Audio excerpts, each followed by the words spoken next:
आहेत त्यांच्या आमदार स्थानिक निधीतून आज भारतीय जनता पार्टी उत्तर जिल्हा आणि दक्षिण जिल्हा यामधील शाळा आणि महाविद्यालय यांना आपण डिजिटल साहित्य वाटपाचा कार्यक्रम इथे करत आहोत। त्यासाठी जमलेले सर्व भाजपाचे दोन्ही जिल्ह्याचे पदाधिकारी तसेच सर्व शिक्षक आणि महाविद्यालयाचे प्रतिनिधी यांचे मी भारतीय जनता पार्टीतर्फे हार्दिक स्वागत करतो। 3 वर्ष मी जवळजवळ पदवीधरचं काम करतोय कोकण विभागामध्ये रत्नागिरी जिल्ह्याचं। पूर्वी रत्नागिरी दक्षिणमध्ये चिपळूणचा वरचा भाग नव्हता, पण आज पहिल्यांदा मी तुमच्यासमोर येतोय। गेले 2 कार्यक्रम जे झाले ते धामणी आणि रत्नागिरीमध्ये झाले होते। त्यामध्ये जवळपास त्या एरियातल्या सगळ्या शाळा बऱ्यापैकी आम्ही कव्हर केलेल्या होत्या। जेपर्यंत आमच्याकडे जे अप्रोच झाले त्यांना आम्ही 100% दिलेलं आहे। आता जे राहिले त्यांनाही ह्या पुढच्या वर्षभरात आपण मदत करणार आहोत, साहित्यावर देणार आहोत।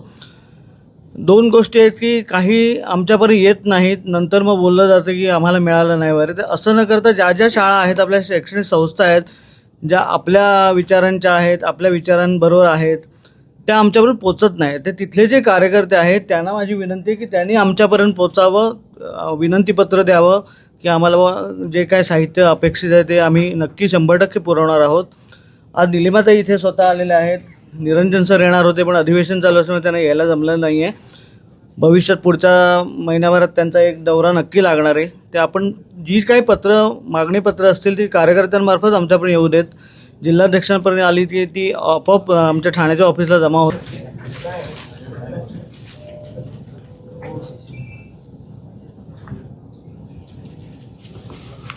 सर्वांनी टाळ्या वाजवायला हरकत नाही।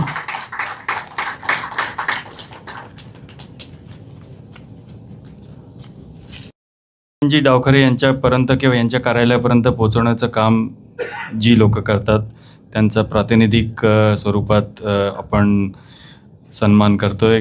ते म्हणजे आपले उत्तरचे जिल्हाध्यक्ष सतीशजी मोरे आणि दक्षिणचे जिल्हाध्यक्ष प्रशांतजी यादव। डिजिटल साहित्य मिळतंय, ते साहित्य मिळण्यामध्ये जसं मनोज पाटणकर यांचा देखील सहभाग आहे तसाच आपल्या जिल्हाध्यक्षांचा देखील मोठा सहभाग आहे। तर सर्व मंडल अध्यक्षांच्या वतीने मी आपल्या जिल्ह्याचे सरचिटणीस स्वानंद रानडे यांना विनंती करतो की त्यांनी सर्वप्रथम धन्यवाद। मंडल अध्यक्षांच्या वतीने आहे, त्यांच्या मंडलातल्या शाळांना हे मिळतं। प्रशांतजी यादव धन्यवाद। आजचा कार्यक्रम डावखरे साहेबांच्या माध्यमातून अनेक वर्ष राबवला जातो। संगमेश्वरपर्यंत मागच्या काही वर्षामध्ये हे कार्यक्रम राबवले आणि तिथल्या बऱ्यापैकी शाळा पूर्ण करण्यात आल्या आणि राहिलेल्या उर्वरित शाळा ज्या होत्या त्यांना या साहित्याचा वाटप आज चिपळूणमध्ये होतोय। आणि चिपळूणमध्ये होत असताना मला वाटतं 91च्या 91 शाळेमधील प्रतिनिधी किंवा शिक्षक तिथले आले असतील। भारतीय जनता पार्टीची पद्धत परंपरा फार शांत गतीनं चालत असते, कधी गवगवा या गोष्टीचा नसतो, परंतु तिथला कार्यकर्ता आमचा काम करत असतो आणि त्याच्या माध्यमातून त्या शाळेमध्ये काय खरोखर गरज आहे, काय वस्तू हवे आणि त्या वस्तूचा पाठपुरावा करणारा खरा म्हणजे तिथला कार्यकर्ता आमचा असतो। तो त्या शाळेच्या वतीनं सांगतो, आम्हाला एखादं पत्र देतो आणि त्या पत्राची तालुका अध्यक्षाच्या माध्यमातून जिल्हा अध्यक्षाच्या माध्यमातून ती पुढे प्रवास करतो आणि त्या पत्राची 1 वर्षात पूर्तता करण्यात सुद्धा येते। आदरणीय डावखरे साहेबांचे कौतुक करण्यासारखं आहे की एखादं पत्र दिलात किंवा एखादा मेसेज टाकलात किंवा एखादा कॉल जरी केला तरी तात्काळ उचलला जातो किंवा त्या जरी मीटिंगमध्ये असले तरी नंतर त्याचं उत्तर दिलं जातं। असं नेतृत्व ह्या कोकणाला लाभलंय। आदरणीय ह्या प्रदेशाचे अध्यक्ष चव्हाण साहेबांनी खास करून कोकणावर लक्ष देण्यासाठी आदरणीय निरंजन साहेबांची इथे आमच्यासाठी म्हणजे कार्यकर्त्यांसाठी त्यांनाही जबाबदारी दिली। येणाऱ्या काळामध्ये ज्या उर्वरित शाळा राहिल्यात त्यांना नक्की मिळणार आहे, परंतु बोंबाबोंब करून कुठेतरी निगेटिव्ह काहीतरी सांगायचं असं होऊ नये। कारण भारतीय जनता पार्टी महाराष्ट्रामध्ये काम करते, देशामध्ये काम करते। काम करण्याची पद्धत तुम्हा सर्वांना माहिती आहे। इथं आलेले सर्वच मला माहिती आहेत की शिक्षक आहेत, सरकारमध्ये काम करणारे ते पदाधिकारी आहेत, तिथले एक त्या शाळेमध्ये आपापले संस्कार हजारो मुलं घडवणारे तुमचे हात तुमचा सर्व कालखंड गेलेला आहे। तसे आमचे पदाधिकारी आहेत ते भारतीय जनता पार्टीमध्ये काम करणारे संस्कारी पदाधिकारी आहेत। म्हणून कोणतरी तिथे निगेटिव्ह एखादा विरोधक म्हणून, कारण भारतीय जनता पार्टी तुम्हाला माहिती आहे की कोकणामध्ये थोडी कमी संत आहे, आम्ही मानतो ना आहे, परंतु आताच्या याच्या पुढच्या कालखंडामध्ये दोन्ही जिल्हाध्यक्ष योगायोगानं हे चिपळूण तालुक्यातले या शहरामधले आहोत. आता अशी वेळ येणार नाही, कारण प्रत्येक कार्यक्रमाचं आता तर मला प्रशांत दादा मिळाले, तुम्हाला माहिती आहे डिजिटल कार्यक्रम कशा पद्धतीनं करायचं आणि कार्यक्रमाचा बोलबाला जरी करायचा नसला तरी करावा लागतो. याचं कारण तुम्हाला सांगतो की निगेटिव्ह बोलणारी 1-2 लोक असतात. आज 91 वस्तू जात आहेत, त्याचं कोण गुणगौरव करत नाही. आज खरोखर त्या शाळेला गरज आहे, ती वस्तू ज्या पद्धतीनं पुरवली जाते त्या माणसाचं नाव नक्की त्या गावामध्ये ग्रामसभेमध्ये घेतलं पाहिजे. ते कधी घेतलं जात नाही. ते या पुढच्या काळामध्ये मी तुम्हा सर्वांना विनंती करेन की तुम्ही सांगून ठेवलं पाहिजे त्या ग्रामपंचायतीमध्ये, ग्रामपंचायत कुणाची असू परंतु सरकारची आहे, ह्या शाळा सरकारच्या आहेत. आज त्यांच्या माध्यमातून कितीतरी शाळेना निधी दुरुस्तीसाठी सुद्धा भेटलेला आहे, परंतु कधी पटलावर आलेला नाही. परंतु याच्या पुढच्या काळामध्ये तो पटलावर आला पाहिजे, ही मानसिकता घेऊन आम्ही जाणारे सर्व सहकारी आहोत. आम्ही सर्व, मी माझ्या सहकार्यांना, मी कार्यकर्ते कधीच बोलत नाही, कारण मी भारतीय जनता पार्टीचा एक कार्यकर्ता म्हणूनच काम करतो. मी सर्व सहकार्यांना सांगेन की आता आवाज उठवून सांगितलं पाहिजे की ह्या निधीचा वापर आपण करतोय. कधी आम्ही तिथे जाऊन उद्घाटन, नारळ फोडणं ह्या प्रक्रिया कधी करत नव्हतो, परंतु येणाऱ्या काळामध्ये नक्की या प्रक्रिया, या सर्व गोष्टी भविष्यामध्ये आम्ही करणार आहोत. आणि तुम्ही शिक्षक म्हणून तिथले आम्हाला सर्वजण सहकार कराल, सहकारी राहाल आमच्या कार्यक्रमामध्ये, एवढा नक्की विश्वास तुमच्या सर्वांच्या समोर व्यक्त करतो. येणाऱ्या काळामध्ये अनेक गोष्टी या माध्यमातून निरंजन साहेब डावकरी तर असतीलच, पण मॅडमनी खास करून कोकणावर लक्ष दिलं आहे. आज विचार करा की एक स्त्री, या महाराष्ट्राचा पुरोगामी महाराष्ट्र आहे, जो छत्रपती शिवाजी महाराजांचा महाराष्ट्र आहे, ज्या महाराष्ट्रामध्ये आपण अतिशय भावनिक विषय की महिलांसाठी कुठला विषय असेल तर प्राधान्यानं पुढे जातो. परंतु तुम्ही मॅडमचे विचार माझ्यानंतर नक्की ऐकाल की शिक्षणामध्ये आवड किती आणि त्या शिक्षणाला सेवा देण्याचं काम कशा पद्धतीनं करणार आहेत. मॅडम, येणारी एक अडचण मी तुम्हाला नक्की सांगेन की या शाळामध्ये शिकवत असताना शिक्षकांना एक अडचण आहे, सर्वसामान्य करू शकतात पूर्णतः, परंतु लाईट बिल भरण्याची एक अडचण फार मोठी प्रत्येक शाळेमध्ये निर्माण झाली आणि त्याचा मला अंदाज किंवा मी त्याचा अनुभव सुद्धा घेतलाय. तर येणाऱ्या काळामध्ये आपल्या माध्यमातून सौर ऊर्जेचा वापर करून त्या शाळा कशा चांगल्या उच्च दर्जाच्या करता येतील, त्यांना लाईटची सोय असेल ती कशी देता येईल, कारण ही गोष्ट फार भविष्यामध्ये शाळेमध्ये अतिशय त्रासदायक ठरलेली तुम्हा शिक्षकांना सुद्धा असेल. परंतु या गोष्टीला कुठे ना कुठे आपण न्याय दिला पाहिजे आणि मला वाटतं की येणाऱ्या काळामध्ये आदरणीय डावकरे साहेब असतील किंवा भारतीय जनता पार्टी पक्ष असेल, या पुढच्या येणाऱ्या काळामध्ये आपण त्याही गोष्टीचा विचार करूया सर्व मिळून आणि त्याच्यावर कसं काय आपल्याला उत्तर काढता येईल, गावकऱ्यांना त्या पद्धतीनं आपण सांगू शकतो की नाही, ही सुद्धा गोष्ट आपण येणाऱ्या काळामध्ये नक्की देऊ शकू. अशा अनेक गोष्टी शाळेपर्यंत पोहोचवल्या पाहिजेत. मराठी माध्यमाची शाळा बघितल्यानंतर थोडेसे विचार आमचे तुमचे बदललेत, परंतु मराठी शाळेमध्ये शिकवणारा शिक्षक हा फार प्रगल्भ असतो. याचं उदाहरण तुमच्यासमोर मी आहे. मी एक शेतकऱ्याचा मुलगा आहे, व्यासपीठावर जेव्हा बोलत असतो त्या काळात मला त्या शिक्षकांनी शिकवलं, म्हणून इथपर्यंत पोचलो. तुम्ही सर्व माझे गुरु आहात आणि आज मी तुमच्या समोर बोलतोय, हे मी माझं भाग्य समजतो. अशाच गोष्टी येणाऱ्या काळामध्ये तुम्ही आम्ही एकत्ररित्या या जिल्ह्यासाठी करूया. हे आजच्या दिवसात तुम्हाला शुभेच्छा देतो. तुम्ही आलात त्याबद्दल तुमचे धन्यवाद मानतो. निरंजन डावकरे साहेब यांच्या माध्यमातून आज रत्नागिरी जिल्ह्यातील जिल्हा परिषद शाळा, त्याचबरोबर विद्यालय यांना शैक्षणिक साहित्याचं जे वाटप या ठिकाणी संपन्न होतं आहे, त्या कार्यक्रमाला विशेष उपस्थित असलेल्या निरंजन डावखरे साहेबांच्या सौभाग्यवती आदरणीय निलिमाताई डावखरे मॅडम, या शैक्षणिक साहित्याचं वाटप होतं आहे, त्या शाळांचे प्रमुख प्रतिनिधी, शिक्षक आणि उपस्थित बंधू भगिनींनो, आदरणीय आमदार निरंजन डावकर साहेब हे 2025-26च्या स्थानिक विकास निधीतून आलेल्या साहित्यांचं जे वाटप आहे ते आज या ठिकाणी संपन्न होतं आहे. मनोजजींनी सांगितल्याप्रमाणे गेले 3 वर्ष शाळांना साहित्य वाटपाचा हा कार्यक्रम होतो आहे. आज 91 शाळांना या माध्यमातून डिजिटल साहित्याचं वाटप होत असताना जवळजवळ 60 शाळा ह्या जिल्हा परिषदेच्या शाळा आहेत. सतीश रावांनी सांगितलं त्याप्रमाणे कोकणामध्ये पूर्ण महाराष्ट्राचा विचार केला तर शिक्षणाच्या बाबतीत आपला दर्जा अतिशय चांगला आहे. आजही जिल्हा परिषदेची पटसंख्या जरी कमी होत असली तरी अतिशय कर्तव्यदक्ष भूमिकेतनं आणि अतिशय कर्मयोगीपणानं काम करणारे शिक्षक आजही आपल्या जिल्ह्यामध्ये खेडोपाडी काम करत आहेत. ज्या अडचणी तयार होत आहेत त्याला सगळ्यांनाच शिक्षक जबाबदार आहेत असं म्हणता येणार नाही, पण ज्या पद्धतीनं लोकांचा जो ओढा आहे शहराकडे जाण्याचा आणि विशेष म्हणजे इंग्रजी माध्यमांच्या शाळांना प्रायोरिटी देण्याचा, या माध्यमातून काही बदल जरी झालेला असला तरी अतिशय चांगल्या पद्धतीने आपली शाळा आणि आपल्या शाळेतलं असणारं विद्यार्थ्यांचं जे स्थान आहे की विद्यार्थ्यांची ज्या पद्धतीनं विद्यार्थी सांभाळले पाहिजेत त्या पद्धतीनं काम करताना अनेक शिक्षक पाहतो. मी आजही पाहीन की ज्या शाळा जिल्हा परिषदेच्या आहेत तिथे शिक्षक जरी शासनाचे असले तरी त्या ठिकाणी सुद्धा ते शिक्षक आपली शाळा म्हणून त्या पद्धतीने काम करताना दिसत आहेत. माझ्याजवळ मी खेर्डीत राहतो. खेर्डीमध्ये खूप मोठी आमची मराठी शाळा आहे. या शाळेच्या आजूबाजूला चांगले इंग्लिश मिडियमची स्कूल तयार झालेले आहेत.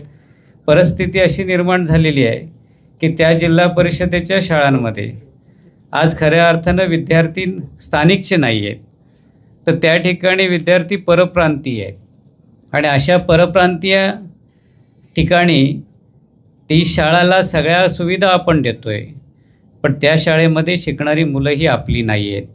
पण तरीसुद्धा सातत्याने त्या शाळांचा दर्जा सुधारावा, त्या शाळा चांगल्या राहाव्यात, त्या शाळा टेक्नॉलॉजीने संपन्न व्हाव्यात अशासाठी धडपडणारे शिक्षक मी पाहिलेले आहेत.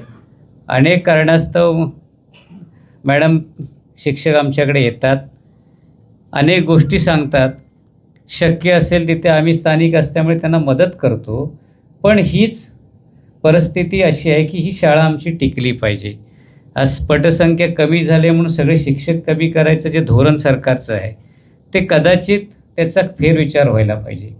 कारण जरी शहराकडं लोक वळत असली तरी या शाळेमध्ये प्राथमिक शाळा असतील किंवा आमचे हायस्कूल्स असतील, हायस्कूलसुद्धा त्यावेळी त्या परिस्थितीमध्ये तिथल्या स्थानिक लोकांनी, तिथल्या स्थानिक नेत्यांनी आपल्या मुलांचं करिअर आणि भविष्य घडावं यासाठी स्वतःहून जागेपासून सगळं सर्वस्व वेळप्रसंगी घरातल्या काही गोष्टी घाण ठेवून त्या शाळा चालवलेल्या आहेत. खरं म्हणजे दृष्टिकोन बदलण्याची आवश्यकता आहे. मी आज इंग्लिश मिडियमच्या शाळांच्या बाबतीत म्हणणार नाही, पण अजूनही आमच्या प्राथमिक शाळांमध्ये, अजूनही आमच्या हायस्कूलमध्ये दर्जेदार शिक्षण मिळतं. याचं कारण जसं सतीश रावांनी सांगितलं की मी जिल्हा परिषदेच्या शाळेतनं शिकलो. मी जरी आज जिल्हाध्यक्ष झालो असेल तरी आम्हाला ती शाळा आमची जवळची वाटते. त्या शाळेसाठी किंवा आम्ही ज्या हायस्कूलमध्ये शिकलो सह्याद्री शिक्षण संस्थेमध्ये, त्या शिक्षण संस्थेमध्ये तिथल्या शिक्षकांनी जे कष्ट घेतलेत ते कष्ट आम्ही पाहिले असल्यामुळे आमची अजून एक पिढी अशी आहे की तिचा ओढा अजूनही ग्रामीण शाळांकडं आणि या विद्यालयांकडं आहे. आणि हे काम करत असताना सरकारनं काही गोष्टीमध्ये अशा स्थानिक लेवलची हायस्कूलं, अशा जिल्हा परिषदेच्या शाळा आहेत, यांना जर अधिक पद्धतींचा निधी, आज निधीची खरंच अडचण आहे. लाईट बिलचा विषय कसा प्रॉब्लेम सॉल्व्ह करायचा, शाळा जुन्या झालेल्या आहेत, कौलं खराब झालेली आहेत, कौलांसाठीचा निधी कसा मिळवायचा, वासे खराब झालेले आहेत त्यामुळे पावसाळ्यात पाणी गळतंय. तर मॅडम या सगळ्यांच्या बाबतीत थोडाफार कुठं ना कुठं साहेबांना सांगून कोकणातली भौगोलिक परिस्थिती आणि कोकणात काम करणारा आमचा शिक्षक असेल किंवा आमच्या ज्या संस्था आहेत यांना थोडा वेगळ्या कॅटेगरीतनं बघण्याची गरज आहे. फार मोठ्या आमच्या मागण्या नाहीत, पण छोट्या छोट्या मागण्यांसाठी जर आपल्या सरकारच्या माध्यमातून जर या गोष्टींना निधी मिळाला, संगणक मिळाले निश्चितपणे डिजिटल होण्याच्या बाबतीत कोकण आणि आमची कोकणातलं आपण एक पाऊल पुढं आहोत. कारण कोकणाच्या बाबतीत जे नवीन आहे ते आत्मसात करण्याची कोकणी प्रवृत्ती आहे, त्यामुळे आम्ही त्यांच्याकडे वळलोच आहोत. पण आता 25-50 वर्षांच्या शाळा, त्या शाळांच्या मध्ये ज्या गोष्टी बदल करायला हव्या आहेत या सगळ्यांचा कुठंतरी सर्वे व्हायला पाहिजे. मी आज डिजिटलचे साहित्य देताना जिल्हाध्यक्ष नव्हतो, पण पुढच्या काळात आपल्या शिक्षकांना एक विश्वास देईल की आपले सगळे प्रस्ताव माझ्याकडे आणा. जे माझे दक्षिण रत्नागिरी जिल्ह्यामधले शाळांचे विषय असतील, आपण त्याच्यामध्ये प्रायोरिटी लावू की खरोखर कुठल्या शाळांना कशा पद्धतीची मदत अपेक्षित आहे, आणि त्या सगळ्या मदतींच्या बाबतीत आपण डावकरे साहेबांकडे जाऊ. मी तुम्हाला जसं सांगितलं की अतिशय सक्षम आणि कार्यक्षम अशा पद्धतीचे आमदार या कोकणासाठी आपल्याला मिळालेले आहेत. इतकी कार्यपद्धती की छोट्या छोट्या कार्यकर्त्यापासून सगळ्यांचं ऐकून घेणारा कार्यकर्ता आहे आणि इमिजिएट ॲक्शन करणार. म्हणजे एखाद्या वेळेला तुम्ही एखादा सांगितलं की फोन केलात तर त्याचा रिप्लाय येतो. रिप्लाय आल्यानंतर तुम्हाला काय अपेक्षित आहे ते त्यांच्याशी बोलल्यानंतर त्यांनी जे काही गोष्टी केल्यात त्या सगळ्याचा ते फॉलोअप स्वतः फोन करून सांगतात. आणि कुठंही जनमानसामध्ये आमच्या सर्वांसाठी आपल्यातला असलेला हा आमदार आहे. त्यामुळे निश्चितपणे या सगळ्या गोष्टींच्या बाबतीत पाठपुरावा आपण केला तर आपल्या शाळांच्या अनेक प्रश्न त्यांच्या कारकिर्दीत आपण सोडवू. आज ज्या शाळांना हे साहित्य मिळालेलं आहे त्यांचं मनापासून अभिनंदन करत असताना आपण एक भावना लक्षात ठेवा, भारतीय जनता पार्टीच्या माध्यमातून अनेक उपक्रम शाळांसाठी असतील, सगळ्या विविध स्तरामध्ये काम करत असताना आम्ही करतो आहोत. आपण फक्त वेळोवेळी आपण आपला एकमेकांचा समन्वय ठेवूया आणि ज्या माध्यमातून हा पक्ष काम करतोय त्या पक्षाच्या पाठीमागं आपण सगळी मंडळी उभं राहावं एवढं एक या ठिकाणी आपल्याला आवाहन करतो. या निमित्त आलेल्या सर्वांचं मनापासून स्वागत करतो आणि मला मनोगत व्यक्त करण्याची संधी दिल्याबद्दल आयोजकांचं धन्यवाद मानून थांबतो. जय हिंद, जय महाराष्ट्र. माननीय निलिमाताई डावखरे आज इथे आलेले आहेत, तर त्यांना विनंती करतो की त्यांनी उपस्थितांना मार्गदर्शन करावं. यादव, सतीशजी मोरे दादा, वर्षाताई टेकणे, शशिकांत मुदी, मनोज पाटणकर दादा, या ठिकाणी आपल्याशी संवाद साधताना काही specific points as a teacher मला आपल्यासमोर मांडायचे आहेत. मी management plus BEd, so I am a combination of management plus, आणि मी BEd आता हल्ली लॉकडाऊनच्या दरम्यान जे आहे ते परसू करून कंप्लीट केलं आहे.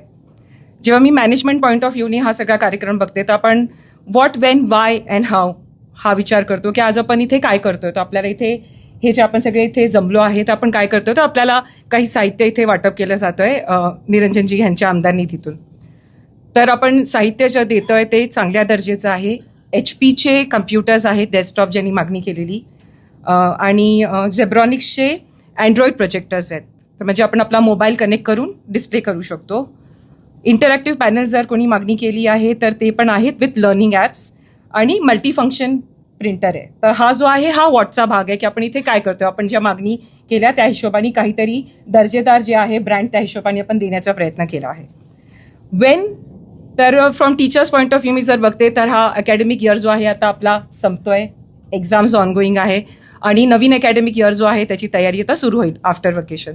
मला वाटतं हा जो वेळ आहे हा परफेक्ट वेळ आहे. ही नवीन वस्तू जी आहे आपल्या कॅम्पसमध्ये नेणं आणि त्याच्या वापराचा जो आहे रोडमॅप तो पुढच्या अकॅडमिक इयरसाठी, म्हणजे आपलं अकॅडमिक कॅलेंडर बनवणं, आपले अटेंडन्स बनवणं, आपले लेसन प्लॅन्स बनवणं, तर ही योग्य वेळ आहे. तर व्हॉट अँड वेन जे आहे तो आपला इज टेकन केअर ऑफ. आता वाय, सर्वात महत्त्वाचा मुद्दा की ही वस्तू देणं, ही वस्तू आपल्या कॅम्पसमध्ये नेणं. तर आपण ह्याच्या पुढे काय व्हॅल्यू एडिशन करू शकतो ह्या गोष्टींचं. तर मला असं वाटतं ॲज अ टीचर जेव्हा मी ह्या सगळ्या वस्तू बघते की एखादा मला डेस्कटॉप जर भेटला असता ॲज अ टीचर, तर सर्वात प्रथम जो स्पेशल एक्सपिरियन्स होतो, जो मुलांना आपण कीबोर्ड, मॉनिटर आणि माऊस आणि CPU जो दाखवतो, त्यांना जो हँड्स ऑन एक्सपिरियन्स जो असतो तो अनुभव खूप